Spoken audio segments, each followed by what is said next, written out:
ಒಂದು ಹೊಟ್ಟೆ ನೋವು ಇರೋ ಕೇಸ್ಗೆ ಒಬ್ಬ ಜನರಲ್ ಫಿಸಿಷಿಯನ್ ಅಥವಾ ಎಂಡೋಕ್ರೈನಾಲಜಿಸ್ಟ್ ಮಾತ್ರ ನೋಡ್ಬೇಕು.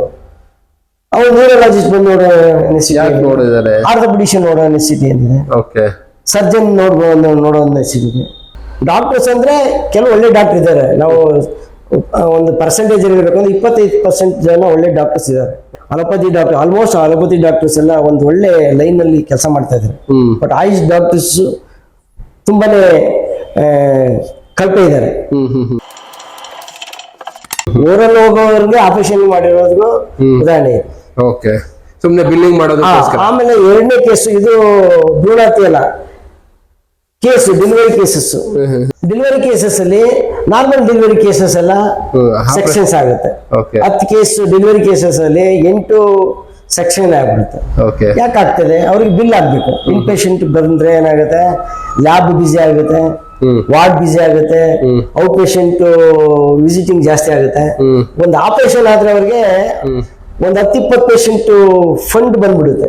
ಅದೇ ಬೇರೆ ಔಟ್ ಪೇಷಂಟ್ ಮಾಡಿ ಕಳ್ಸಿದ್ರೆ ಅವ್ರಿಗೆ ಬರಲ್ಲ. ಸೊ ಹಾಸ್ಪಿಟ್ಲಿಗೆ ಅವ್ರ ಬೆಡ್ ಕಂಪ್ಲೀಟ್ ಬಿಸಿ ಆಗ್ಬೇಕು.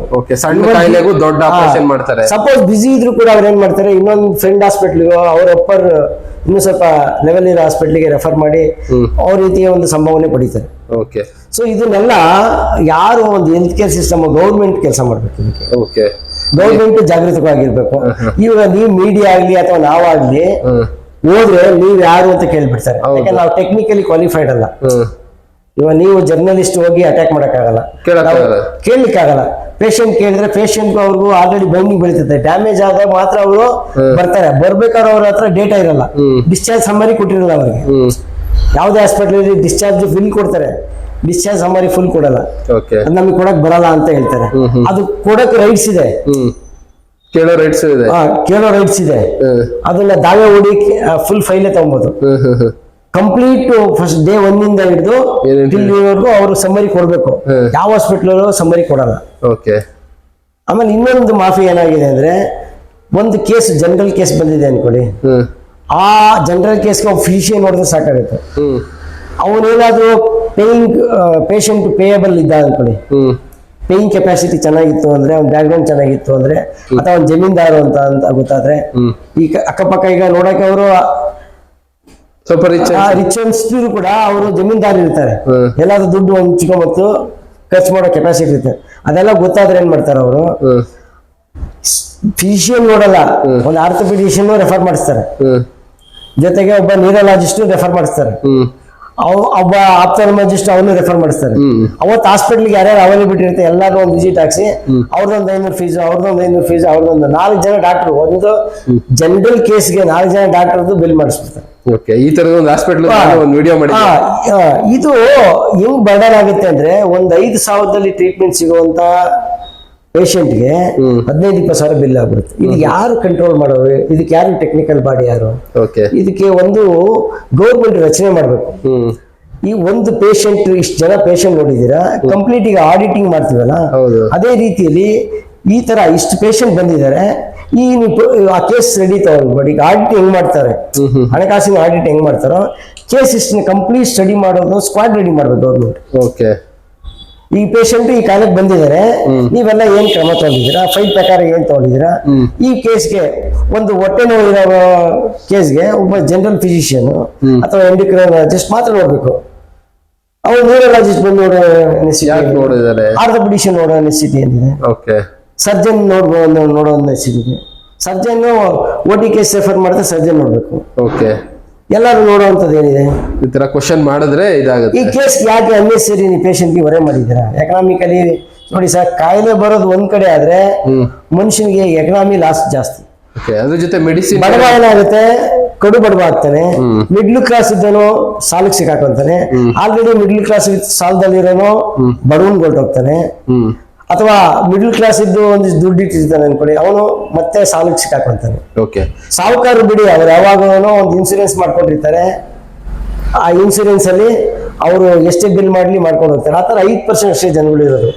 ಬಟ್ ಟ್ರೀಟ್ಮೆಂಟ್ ಸಿಗ್ಬೇಕಾಗಿರೋದು ನಮ್ಗೆ ಕಡಿಮೆ ರೇಟ್ಗೆ ಕ್ವಾಲಿಟಿ ಟ್ರೀಟ್ಮೆಂಟ್ ಬೇಕಾಗಿರೋದು ನಮ್ಮಲ್ಲಿ.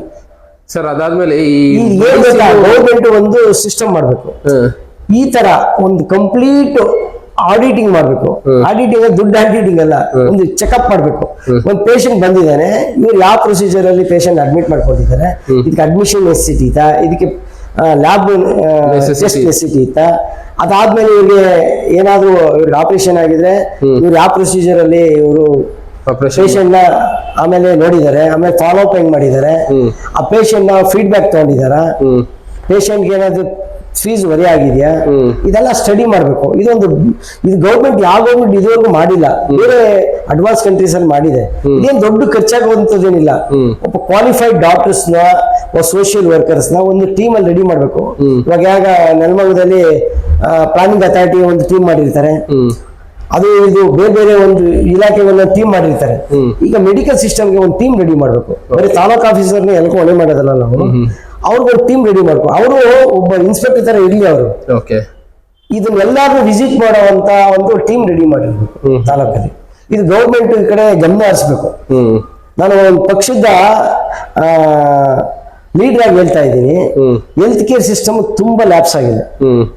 ನೀವು ಒಂದಲ್ಲ, ಇದು ದಿನಗಟ್ಲೆ ಮಾತಾಡ್ಬೋದು. ಎಕ್ಸಾಂಪಲ್ ನೋಡಿ, ಪ್ರಿಸ್ಕ್ರಿಪ್ಷನ್ ಸರಿಯಾಗಿ ಬರ್ತಾ ಇಲ್ಲ. ನಾನು ಒಬ್ಬ ಕೆಮಿಸ್ಟ್, ನಾನು ನೆಲಮಂಗಲದಲ್ಲಿ ಸುಮಾರು 100 ಜನ ಕೆಮಿಸ್ಟ್ ಅಸೋಸಿಯೇಷನ್ ಇದೆ. ಅದರಲ್ಲಿ ಒಂದು 15-20 ಜನ ಆಯುಷ್ ಡಾಕ್ಟರ್ಸ್ ಇದ್ದಾರೆ. ಅವ್ರ ಹ್ಯಾಂಡ್ ರೈಟಿಂಗು ಏನಾದ್ರು ನೀವು ನೋಡ್ಬಿಟ್ರೆ ಪಕ್ಕದ ಮೆಡಿಕಲ್ಗೆ ಅಂಡರ್ಸ್ಟ್ಯಾಂಡ್ ಗುರ್ತಾಗ್ತಾರೆ. ಆಕ್ಚುಲಿ ಅದು ಮೆಡಿಕಲ್ ನೇಮ್ ಇಲ್ಲ, ಕರೆಕ್ಟ್ ಪ್ರಿಸ್ಕ್ರಿಪ್ಷನ್ ಒಂದು ಫಾರ್ಮುಲಾ ಇದೆ. ಆ ಫಾರ್ಮ್ ಪ್ರಕಾರ ಬರೀಬೇಕು.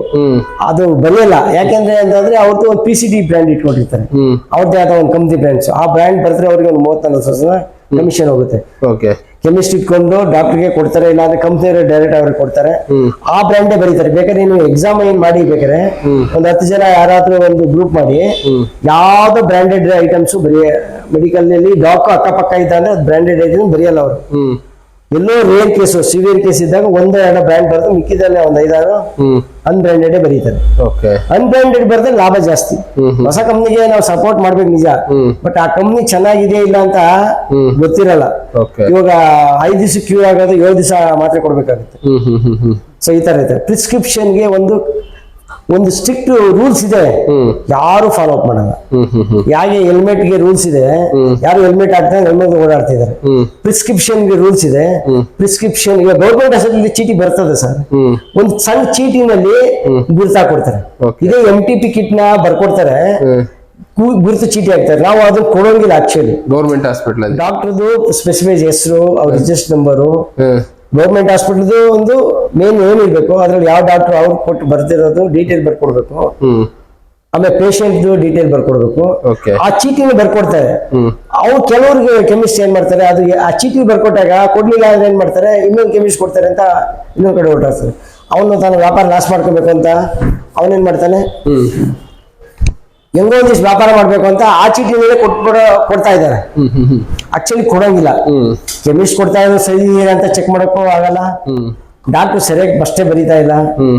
ದೇವ್ರೇ ತಪ್ಪು ಮಾಡ್ತಾವನೆ ಅಂದ್ರೆ ಭಕ್ತ ಏನ್ ಮಾಡ್ತಾನೆ ಹೇಳಿ?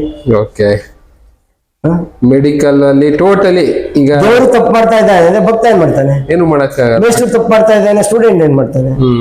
ಡಾಕ್ಟರ್ ತಪ್ಪು ಮಾಡ್ತಾ ಇದ್ದಾನೆ, ಪೇಷಂಟ್ ಏನ್ ಮಾಡ್ತಾನೆ? ಡಾಕ್ಟರ್ ತಪ್ಪು ಮಾಡಕ್ ಸ್ಟಾರ್ಟ್ ಮಾಡ್ತಾನೆ, ಕೆಮಿಸ್ಟ್ ತಪ್ಪು ಮಾಡಕ್ ಸ್ಟಾರ್ಟ್ ಮಾಡ್ತಾನೆ. ಕೆಮಿಸ್ಟ್ ತಪ್ಪು ಮಾಡಿದ್ರೆ ಅದಕ್ಕೆ ಆಧಾರ ಫುಲ್ ಪ್ಯಾರಾಮೆಡಿಕಲ್ ತಪ್ಪು ಮಾಡಕ್ ಸ್ಟಾರ್ಟ್ ಮಾಡುತ್ತೆ. ಸೊ ಇವರೆಲ್ಲ ತಪ್ಪು ಮಾಡ್ತಾ ಇದ್ದಾರೆ, ಇದೇ ಸರಿ ಅಂತ ಪೇಷಂಟ್ ಅವ್ರಿಗೆ ಹೊಂದ್ಕೊಂಡು ತಮ್ಮ ಹೆಲ್ತ್ ಸಿಸ್ಟಮ್ ನ ಹಾಳಾಗಿರೋದು ನಾವು ಗೊತ್ತಾಗ್ತಿರಲ್ಲ. ಇದನ್ನೆಲ್ಲ ನಾವು ಜಾಗೃತಿಗೊಳಿಸ್ಬೇಕಾಗಿದೆ. ಈ ಜಾಗೃತಿ ಮೂಡಿಸೋದು ಯಾವ್ದ್ರಿಂದ? ನಮ್ಮಂತ ಒಂದು ಆಮ್ ಆದ್ಮಿ ಪಾರ್ಟಿ ಇದನ್ನೆಲ್ಲ ಬೆಳಕಿ ತರಬೇಕಾಗಿದೆ. ಯಾವ ರೀತಿ ಮಾಡ್ತಾ ಇದ್ದೀರಾ ಅದನ್ನ? ಸರ್ ನಾನು ಈಗ ಆಲ್ರೆಡಿ ನಾವು ಆಮ್ ಆದ್ಮಿ ಪಾರ್ಟಿ ಆಫೀಸ್ ನೆಲಮಂಗಲದಲ್ಲೂ ಕಳೆದ ಒಂದು 10 ದಿವಸದಿಂದ ಓಪನ್ ಆಯ್ತು. ಓಪನ್ ಆದ್ಮೇಲೆ ನಾವು ಒಂದು ಉಚಿತ ಆರೋಗ್ಯ ಕೇಂದ್ರ ಅಂತ ಮಾಡ್ಕೊಂಡಿದ್ದೀವಿ. ಈಗ ಉಚಿತ ಆರೋಗ್ಯ ಕೇಂದ್ರ ಅಂದ್ರೆ ನಾವು ಎಲ್ಲೆಲ್ಲಿ ಏನೇನು ಸೇವೆಗಳು ಸಿಗ್ತದೆ ಜನಕ್ಕೆ, ಒಂದು ಅಡ್ವೈಸ್ ಮುಖಾಂತರ ಇರ್ಬೋದು, ಒಂದು ಫ್ರೀ ಕ್ಯಾಂಪ್ ಮುಖಾಂತರ ಇರ್ಬೋದು, ಆ ತರ ಕೊಡ್ತಾ ಇದೀವಿ. Social awareness, health care system ಇರ್ಬೋದು, ಮೂಲಭೂತ ಸೌಕರ್ಯ ಇರ್ಬೋದು, ಶಿಕ್ಷಣ ಇರ್ಬೋದು, ಇಂಥ ಎಲ್ಲ ಸಮಾಜದ ಎಲ್ಲ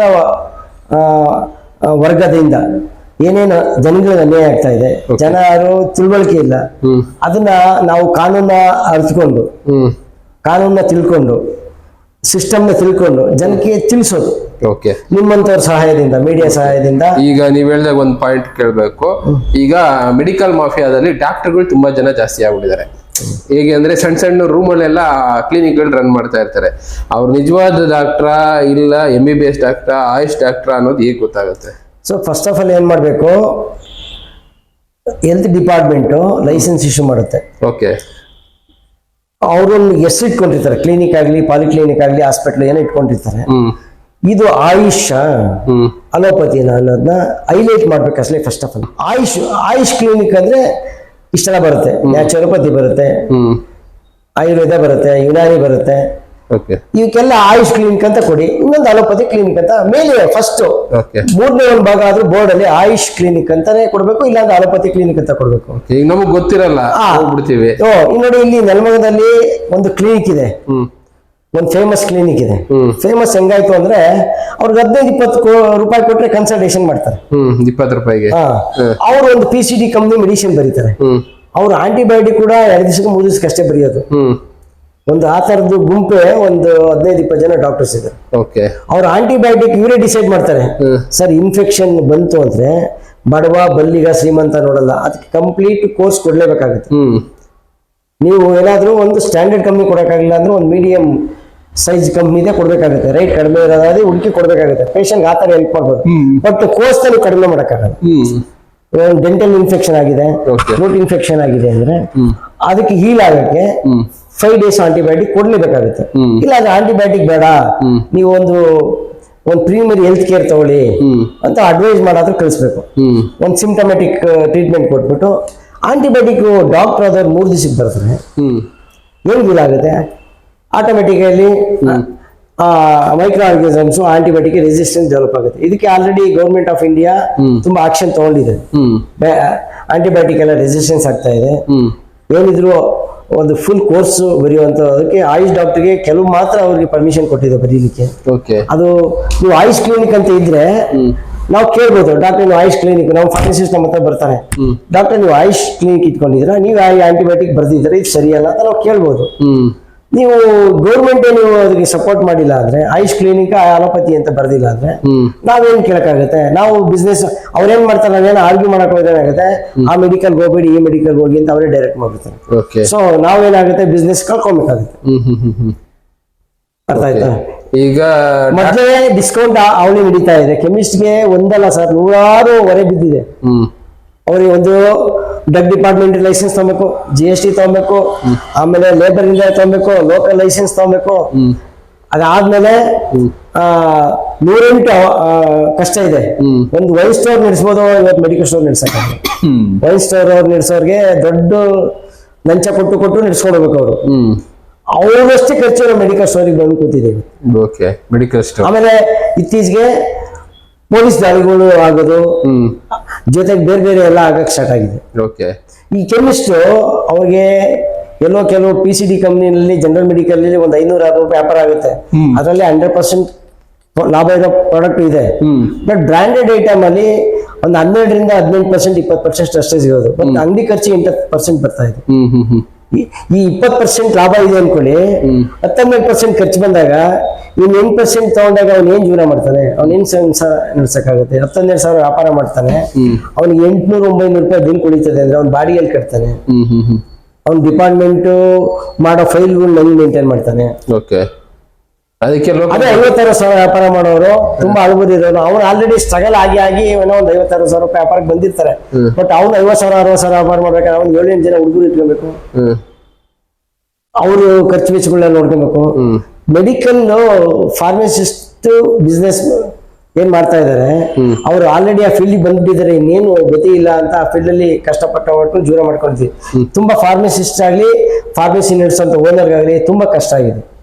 ಬಟ್ ಇದಕ್ಕೆಲ್ಲ ಜಾಸ್ತಿ ಲಾಭ ಮಾಡ್ಕೊಂತ ಇರೋರು ಪ್ಯಾರಾಮೆಡಿಕಲ್ ಅವರಲ್ಲ,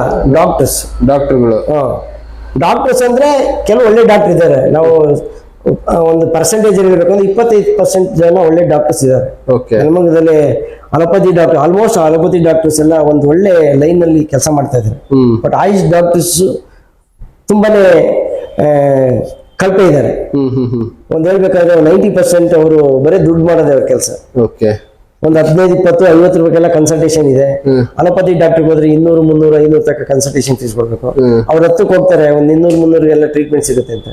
ಅವ್ರು 3 ದಿವಸಕ್ಕೆ ಆಂಟಿಬಯೋಟಿಕ್ ಬರೀತಾರೆ. ಅದ್ರಲ್ಲಿ 2 ಮಾತ್ರೆ ಕೊಡಿ, 1 ಮಾತ್ರೆ ಕೊಡಿ ಅಂತಾರೆ.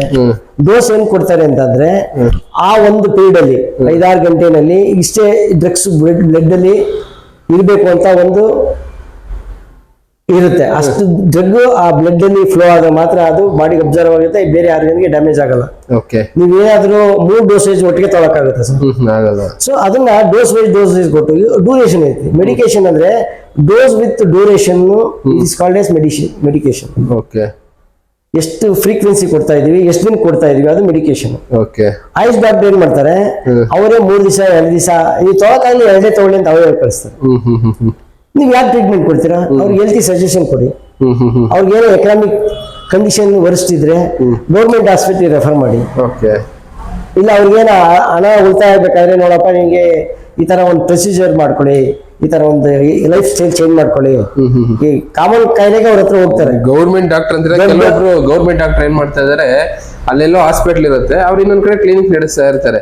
ತುಂಬಾ ಜನ ಇದಾರೆ, ನಾನ್ ಕಣ್ಮುಂದೆ ನೋಡಿದೀನಿ. ಅನೇಕಲ್ಲಲ್ಲಿ ಇರೋರು ಎಲ್ಲೋ ಗೌರ್ಮೆಂಟ್ ಹಾಸ್ಪಿಟಲ್ ಅಲ್ಲಿ ಇರೋದು. ನೈಟ್ ಶಿಫ್ಟ್ ಇದ್ದಾಗ ಯಾರೋ ಒಬ್ರಿಗೆ ಅರೇಂಜ್ ಮಾಡ್ಕೊಂಡ್ಬಿಟ್ಟು 3 ಜನ ಡಾಕ್ಟರ್ ಇರ್ತಾರೆ ಅಂತೆ, 2 ಮಾತ್ರ ಅಟೆಂಡ್ ಮಾಡೋದು, ಇನ್ನೊಬ್ರು ಬೇರೆ ಕಡೆ ಕ್ಲೀನ್ ಮಾಡಿಸ್ಕೊಳ್ಳೋದು. ಒಂದೊಂದು ವಾರ ಆತರ ಒಬ್ಬೊಬ್ರು ಕ್ಲಿನಿಕ್ ಗಳು ರನ್ ಮಾಡ್ಕೊಂಡು ಹೋಗ್ತಾರೆ. ನೋಡಿ ಸರ್, ಈಗ ಇಲ್ಲಿ ಕಮ್ಯುನಿಟಿ ಫಾರ್ಮಸಿ ಆಗ್ಲಿ, ಹಾಸ್ಪಿಟಲ್ ಫಾರ್ಮಸಿ ಆಗ್ಲಿ, ಅಥವಾ ಫಾರ್ಮಾ ಇಂಡಸ್ಟ್ರಿ ಆಗ್ಲಿ, ಅದಕ್ಕೆ ಒಂದು ಡಿಪಾರ್ಟ್ಮೆಂಟ್ ಇದೆ. ಅಸಿಸ್ಟೆಂಟ್ ಡ್ರಗ್ ಕಂಟ್ರೋಲ್ ಡಿಪಾರ್ಟ್ಮೆಂಟ್ ಇದೆ. ಅವ್ರ ಕಡೆಯಿಂದ ಲೈಸೆನ್ಸ್ ಇಶ್ಯೂ ಆಗುತ್ತೆ, ಅವ್ರ ಕಡೆಯಿಂದ ಇನ್ಸ್ಪೆಕ್ಷನ್ಗಳಾಗುತ್ತೆ. ಅದು ಲೈಸೆನ್ಸ್ ರಿನ್ಯೂವಲ್ ಇರ್ಬೋದು, ಇನ್ಸ್ಪೆಕ್ಷನ್ ಇರ್ಬೋದು, ಅದಕ್ಕೊಂದು ಡಿಪಾರ್ಟ್ಮೆಂಟ್ ಇದೆ. ಪ್ಯಾರಾಮೆಡಿಕಲ್ ನೋಡ್ಕೊಳ್ಳೋಕೆ ಒಂದು ಡಿಪಾರ್ಟ್ಮೆಂಟ್ ಇದೆ. ಬಟ್ ಡಾಕ್ಟರ್ ನೋಡ್ಕೊಳ್ಳೋಕೆ ಯಾವ್ದು ಇದುವರೆಗೂ ಡಿಪಾರ್ಟ್ಮೆಂಟ್ ಸರಿಯಾಗಿಲ್ಲ. ಹೆಂಗೆ ಅಂದ್ರೆ ತಾಲೂಕ್ ಹೆಲ್ತ್ ಆಫೀಸರ್ ಇದ್ರೆ ಅವರು ಒಬ್ಬ ಡಾಕ್ಟರ್, ಅವ್ರಿಗೊಂದು ಡ್ಯೂಟಿ ಅಲೈನ್ಮೆಂಟ್ ಇರುತ್ತೆ. ಅವ್ರ ಡ್ಯೂಟಿನೂ ಮಾಡ್ಕೋಬೇಕು. ಸೆಂಟ್ರಲ್ ಗೌರ್ಮೆಂಟ್, ಸ್ಟೇಟ್ ಗೌರ್ಮೆಂಟ್ ಕೊಟ್ಟಿರುವಂತಹ ಎಲ್ಲ ಪ್ರಿಪೆರಾಕ್ಸಿಸ್ ಹೆಲ್ತ್ ಕೇರ್ ಇರ್ತದೆ. ವ್ಯಾಕ್ಸಿನೇಷನ್ಸ್ ಇರ್ಬೋದು, ಹೆಲ್ತ್ ಕೇರ್ ಅವೇರ್ನೆಸ್ ಪ್ರೋಗ್ರಾಮ್ಸ್ ಇರ್ಬೋದು, ಅವನ್ನೆಲ್ಲ ಮಾಡ್ಕೊಂಡು ಇನ್ಸ್ಪೆಕ್ಷನ್ ಮಾಡಕ್ಕಾಗುತ್ತೆ ಸರ್. ಸ್ವಲ್ಪ ಕಷ್ಟ ಇದೆ. ಸ್ವಲ್ಪ ಅಲ್ಲ ಸರ್, ಅವ್ರು 5% ಮಾತ್ರ ಅಷ್ಟು ಕೆಲಸ ಮಾಡ್ಬೋದು. ಅದ್ರೊಳಗೆ ಏನಾಗುತ್ತೆ, ಅದು ಮಾಡಕ್ಕಾಗದೆ ಏನ್ ಮಾಡ್ತಾರೆ, ಅವರು ಆಲ್ರೆಡಿ ಡಾಕ್ಟರ್ ಪರಿಚಯ ಇರ್ತದೆ. ಅವ್ರು ಏನ್ ಮಾಡ್ತಾರೆ, ನೆಗ್ಲಿಜೆನ್ಸ್ ಆಗಿ ಒಂದು ವಿಸಿಟ್ ಆಗ್ಬಿಟ್ಟು ಹೊರಟೋಗ್ತಾರೆ. ಡಾಕ್ಟರ್ ನಿಮ್ದಾ, ಸರಿ ಸರಿ ಅಂತ ಹೊರಟೋಗ್ತಾರೆ. ಬಟ್ ಅವ್ರು ಏನ್ ಮಾಡ್ತಾರೆ, ಹೆಲ್ತ್ ಆಫೀಸರ್ ನಮ್ ಫ್ರೆಂಡ್ ಅಲ್ವಾ, ಅವ್ರು IME ಮೀಟಿಂಗ್ ಎಲ್ಲ ಸೇರ್ಕೊಂತಿರ್ತಾರೆ. ಅವ್ರೇನ್ ಮಾಡ್ತಾರೆ, ಡಾಕ್ಟರ್ನ ಅವ್ರ ಮೇಲೆ ನಂಬಿಕೆ ಇಟ್ಬಿಟ್ಟು ಏನ್ ಮಾಡ್ತಾರೆ, ಹಾಸ್ಪಿಟ್ಲ್ ರನ್ ಆಗ್ತಾ ಇರ್ತದೆ. ಒಂದ್ 10 ಜನ ಹಾಸ್ಪಿಟ್ಲ್ ಇದೆ ಅಂತ ಈ ತರ 1-2 ಹಾಸ್ಪಿಟ್ಲ್ಗಳು ಏನಾಗುತ್ತೆ, ಈ ತರ ಫ್ರಾಡ್ ಕೆಲಸಕ್ಕೆ ಆಗುತ್ತೆ. ಬಟ್ ಒಂದು ಸಪರೇಟ್ ಡಿಪಾರ್ಟ್ಮೆಂಟ್ ಇದ್ರೆ, ಒಂದು ವಿಜಿಲೆನ್ಸ್ ಹಾಸ್ಪಿಟಲ್ಸ್, ಪ್ರೈವೇಟ್ ಹಾಸ್ಪಿಟಲ್ ಆಗ್ಲಿ, ಗೌರ್ಮೆಂಟ್ ಹಾಸ್ಪಿಟಲ್ ಆಗ್ಲಿ, ಜನಕ್ಕೆ ಅವೇರ್ನೆಸ್ ಕೊಟ್ಟು ಜನಕ್ಕೆ ಸೇವೆ ಕೊಡ್ತಾ ಇದಾರೆ. ಒಂದು ವಿಜಿಲೆನ್ಸ್ ತರ ಒಂದು ಡಿಪಾರ್ಟ್ಮೆಂಟ್ ಗೌರ್ಮೆಂಟ್ ಕ್ರಿಯೇಟ್ ಮಾಡ್ಬೇಕು ಫಸ್ಟ್. ಬರೇ taluk health officers clinic license ಕೊಡಕ್ಕೆ, ಕ್ಲಿನಿಕ್ ಆಗಕ್ಕೆ ರೆಕಮೆಂಡ್ ಮಾಡ್ತಾರೆ ಅಷ್ಟೇ. ಬಟ್ ಕ್ಲಿನಿಕ್ ಓಪನ್ ಆದ್ಮೇಲೆ ಅದು ಸರಿಯಾಗಿದೆಯಾ, ಅದು ಪೇಷಂಟ್ ಪ್ರೊಸೀಜರ್ ಪ್ರಕಾರ ನೋಡ್ತಾ ಇದಾರ, ಅದು ಫಾಲೋ ಅಪ್ ಮಾಡ್ತಾ ಇದಾರ, ಅದೆಲ್ಲ ಇಲ್ಲ. ಅದನ್ನೆಲ್ಲ ಈಗ taluk health officer, district health officer, DHO ಇವರೆಲ್ಲ ಬಂದು ಚೆಕ್ ಮಾಡಿ. ನಾನು ಕೂಡ 74 ಭ್ರೂಣಹತ್ಯೆ ಕೇಸಲ್ಲಿ ನಾನು 1 ಗಂಟೆ ಗಟ್ಟಲೆ ಮಾತಾಡ್ಬೋದು. ಈಗ ಆಲ್ರೆಡಿ 15-20 ಮೀಡಿಯಾದವರು ಎಲ್ಲ ವಿಚಾರ ಅವ್ರಿಗೆ ಹೊರಗಾಕಿದ್ದಾರೆ. ಎಲ್ಲಾರು ಟಾರ್ಗೆಟ್ ರವಿಕುಮಾರ್ ಮೇಲೆ ಮಾಡಿದ್ದಾರೆ. ಅವರ ಮೇನ್ ಅಕ್ಯೂಸ್, ಅದ್ರ ಬಗ್ಗೆ ನೋ ಡೌಟ್, ಅವ್ರಿಗೆ ಶಿಕ್ಷೆ ಆಗ್ಲೇಬೇಕು. ಬಟ್ ಅವ್ರ ಹಿಂದೆ ಇರುವಂತಹ ಮಾಫಿಯಾ, ಅವ್ರ ಹಿಂದೆ ಇರುವಂತಹ ತನಿಖಾ ಅಧಿಕಾರಿಗಳು, ಪ್ಲಸ್ ಡಾಕ್ಟರ್ಗಳು, ಆಮೇಲೆ ಡಾಕ್ಟರ್ಸ್, ಪ್ಯಾರಾಮೆಡಿಕಲ್ ಸಿಸ್ಟಮ್, ಆಮೇಲೆ ಪೇಷಂಟ್ಗಳು, ಕೆಲವರು ಖರಾಬ್ ಪೇಷಂಟ್ಗಳು ಇರ್ತಾರೆ. ಹೆಣ್ಮಕ್ಳು ತಗ್ಸಿರೋ ಅಂತವ್ರ ಹೆಣ್ಮಕ್ಳನ್ನ ಸಮಾಜದಲ್ಲಿ ಆಲ್ರೆಡಿ ಒಂದು ಹೆಣ್ಣು ಆಗಿರುತ್ತೆ, 2ನೇದು ಹೆಣ್ಣು ಬೇಕಾಗಿರಲ್ಲ ಅವ್ರಿಗೆ, ಗಂಡೆ ಬೇಕು ಅಂತ ಹಿಂದೆ ಬಿದ್ದಿರ್ತಾರೆ. ಈ ತರ ತಾರತಮ್ಯ ಇರೋದು ಜನದಲ್ಲಿ ಇರುತ್ತೆ. ಜನಕ್ಕೂ ಒಂದು ಪಾಠ ಆಗ್ಬೇಕಲ್ವಾ.